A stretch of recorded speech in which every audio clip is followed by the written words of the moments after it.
Royal media news, बातम्या आणि बरच काही। छत्रपती संभाजीनगर जिल्ह्यातील वैजापूर येथे एक माणुसकीला हादरवणारी अमानुष घटना घडली आहे। इथं एका महिला कीर्तनकाराची अज्ञाताने निर्गुण हत्या केली आहे। हल्लेखोरानं मध्यरात्री आश्रमात घुसून महिला कीर्तनकाराची दगडाने ठेचून हत्या केली आहे। हत्येची ही घटना उघडकीस येताच परिसरात खळबळ उडाली आहे। या प्रकरणी पोलीस पथक घटनास्थळी दाखल झाला आहे। पुढील तपास सुरू आहे। हरिभक्त पारायण संगीताताई महाराज असं हत्या झालेल्या कीर्तनकार महिलेचं नाव आहे। त्या वैजापूर इथे एका आश्रमात राहत होत्या। 27 जून रोजी मध्यरात्रीच्या सुमारास अज्ञाताने आश्रमात घुसून त्यांची हत्या केली आहे। आरोपींना अमानुषपणे त्यांच्या डोक्यावर दगडाने अनेक प्रहार केले। हे वार इतके गंभीर होते की या हल्ल्यामध्ये संगीताताई रक्ताच्या थारोळ्यात पडल्या आणि यातच त्यांचा मृत्यू झाला।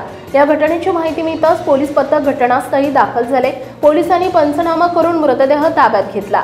तसेच फॉरेन्सिक पथक आणि श्वान पथक देखील घटनास्थळी दाखल झाला।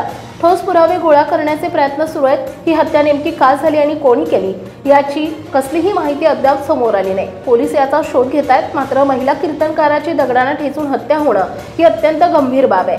या घटनेमुळे छत्रपती संभाजीनगर जिल्ह्यामध्ये एकच खळबळ उडाली आहे। महाराष्ट्रातील ताज्या आणि महत्त्वपूर्ण बातम्या पाहण्यासाठी आजच आमच्या रॉयल मीडिया न्यूज चॅनलला सबस्क्राइब करा आणि बेल आयकॉन प्रेस करा।